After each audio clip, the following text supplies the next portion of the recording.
The 2022 FIFA World Cup kicked off on Sunday, November 20 and saw England compete against Iran in their first game on Monday.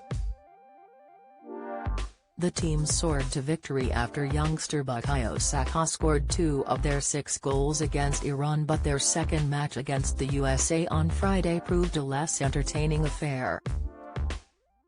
However, many BBC viewers have become increasingly annoyed with the coverage of the sport and voiced their complaints.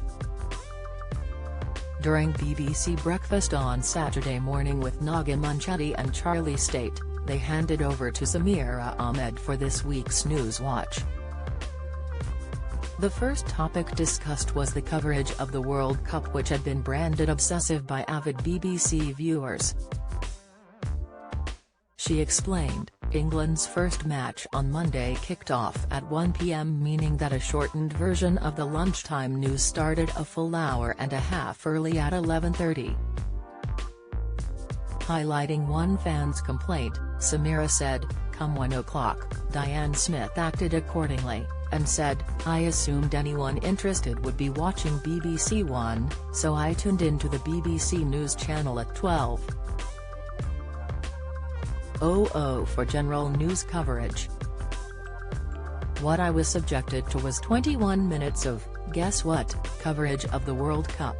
Whenever we have any kind of sporting tournament, the BBC seems to become obsessed and really doesn't understand that this is not welcomed by all of the population."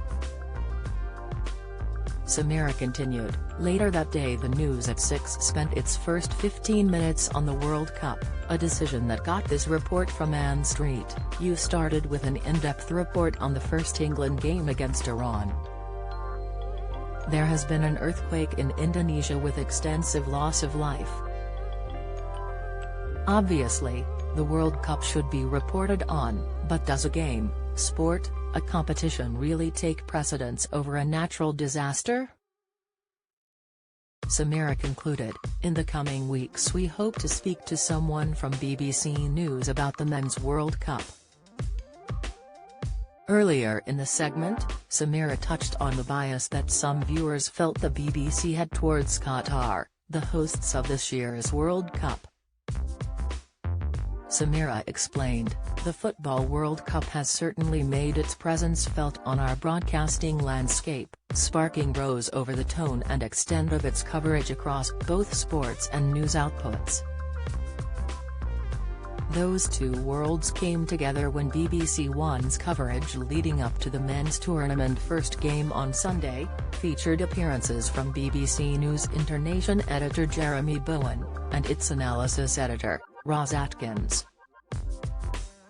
Showing a clip of the coverage, Roz said, hundreds of thousands of foreign workers mostly from South Asia were hired and there have longly been concerns about their treatment. Zara Tindall won't meet Mike Tindall on I'm a Celeb Bridge, Insight. Earlier in the segment, Samira touched on the bias that some viewers felt the BBC had towards Qatar, the hosts of this year's World Cup. Samira explained, the Football World Cup has certainly made its presence felt on our broadcasting landscape, sparking rows over the tone and extent of its coverage across both sports and news outputs.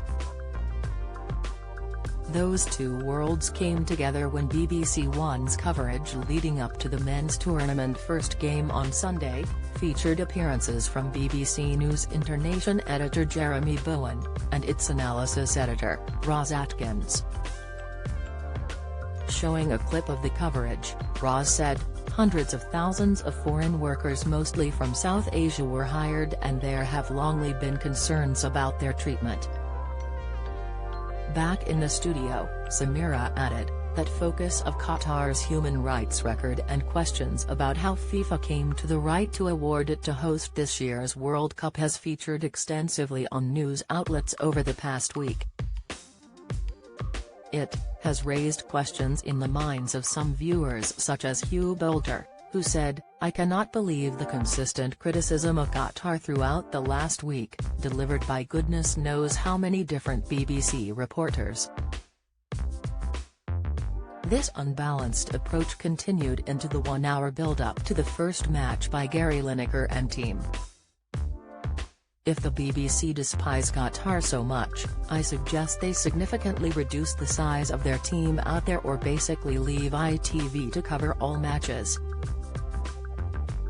It's the first time the tournament has been held in the Middle East, and it's also the first Winter World Cup in the tournament's 92-year history. Usually, the competition takes place in the summer, but because of the extreme heat in Qatar at that time of year. However, it has been moved to a November to December winter slot, though temperatures will still reach about 25 degrees. On the field, England and Wales have qualified for the tournament.